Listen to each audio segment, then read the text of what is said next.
3, 2, 1. Hello বন্ধুরা, তোমরা কেমন আছো? আশা করি খুব ভালো আছো। তো বন্ধুরা, আজকে তোমাদেরকে একটা নতুন রেসিপি দেখাবো। সেটা তোমরা জানো আগে থেকে, কিন্তু তাও আমি তোমাদের আজকে দেখাবো যে সেটাকে টেস্টি করে খাওয়ার আরও একটু উপায়। চলো তোমাদেরকে নিয়ে যাচ্ছি। এই দেখো, তার জন্য কি করছি আমরা হলো জলটাকে ভালো করে বয়েল করে নিচ্ছি। আর জলটাকে ভালো করে বয়েল করার পর আর এটা হলো ম্যাগি মশলা, যেটা দিয়ে আমি এই নুডলসটা বানাতে যাব। তো আমরা এই নুডলস বানানো সবাই খেয়েছি, বিভিন্নভাবে খেয়েছি। তো আজকে আমি তোমাদেরকে একটু অন্যভাবে দেখাচ্ছি। তো কি করতে হবে, জলটাকে ভালো করে বয়েল করার পরে এই ম্যাগি মশলাটা যেটা আছে, ম্যাগিটাকে আমাদের ভালো করে জলের মধ্যে দিয়ে ভালো করে বয়েল করতে হবে। তো সেই জন্য আমি জল গরম করে ফেলেছি আর আমার ম্যাগিটাকে অলরেডি আমি দিয়ে ফেললাম। দেওয়ার পরে কি করতে হবে, ভালো করে জলের সাথে এটাকে মেল্ট করে নিতে হবে, মানে ভালো করে সিদ্ধ করে নিতে হবে, যাতে এটা ভালো মতো সিদ্ধ হয়ে যায়। সিদ্ধ হওয়ার জন্য আমি দেখো দিয়ে দিলাম অলরেডি ম্যাগিগুলোকে, আর সিদ্ধ হয়ে গেছে অলরেডি প্রায়। তো কিছুক্ষণ রেখে দিতে হবে, 2 মিনিট রাখার পরে আমি এটাকে যা করার করব। তো তোমরা এভাবে একবার বানিয়ে অবশ্যই দেখো, কারণ কি এভাবে খেলে তোমাদের আরও বেশি টেস্ট লাগবে আমার মনে হয়। সেই জন্যই আমি তোমাদের কাছে এই রেসিপিটা আজকে শেয়ার করতেছি।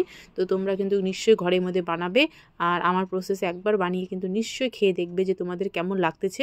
তো এই দেখো আমার ম্যাগিটা প্রায় সিদ্ধ হয়ে আসছে, আর 2 মিনিট প্রায় হয়ে গেছে। আর এই হলো ম্যাগি মশলা, যেটা আমি কি করব এখানে দিচ্ছি না, আমি কি করব এটার জন্য ওয়েট করব। এটা আমরা কখন দিব সেটাই তোমাদেরকে দেখানোর বিষয়।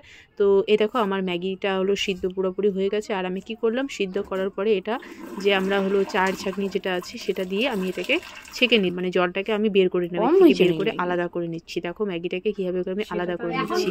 তোমরা এভাবে খেয়েছো কিনা জানি না, কিন্তু এইভাবে একবার খেয়ে দেখো। তো যাই হোক, ম্যাগিটাকে দেখো আমি আলাদা করে নিলাম, পুরোপুরি জলটাকে বের করে নিলাম, প্লেটে বের করার পরে যেটা আমাদের করতে হবে সেটা হলো এই প্লেটের থেকে ভালো করে জলটা যাতে একটু জল না থাকে সেটা আমাদের খেয়াল রাখতে হবে। জলটা থাকলে ভালো লাগবে না, যে প্রসেসটাতে আমি মানে তোমাদের খেতে বলবো সেজন্য। তো যাই হোক, আমার ম্যাগিটা পুরোপুরি বের করা হয়ে গেছে। আর এইবার আমি কি করব, এবার এই যে ম্যাগি মশলার যেটা আমি দিইনি সেই ম্যাগি মশলাটাকে এইবার আমি ইউজ করব। কি করব, আমি ম্যাগি মশলাটাকে এর উপরে ভালো করে ছিঁড়ে নিয়ে এর উপর দিয়ে ভালো করে আমি দিয়ে দিব, দিয়ে এটাকে ভালো করে মেল্ট করে নিব, মাখিয়ে নিব আর কি, যাতে যে আমি খাওয়ার প্রসেসটা বলছি তো তোমরা নিশ্চয়ই করে দেখো। এইভাবে সিদ্ধ করার পরে মশলাটা দিয়ে একবার তোমরা ভালো করে মেখে নিয়ে সুন্দর করে একবার তোমরা খেয়ে দেখো যে তোমাদের কেমন লাগতেছে। আমার তো খুব ভালো লেগেছে, তার জন্য আমি তোমাদের কাছে শেয়ার করছি। আর তোমরা খেয়ে আমাকে নিশ্চয়ই বলবে যে তোমাদের কেমন লাগছে। তো তোমাদের সাথে আমার আবার দেখা হবে নতুন একটা ব্লগে। আর আজকের এই রেসিপিটা কেমন লাগলো নিশ্চয়ই বলবে।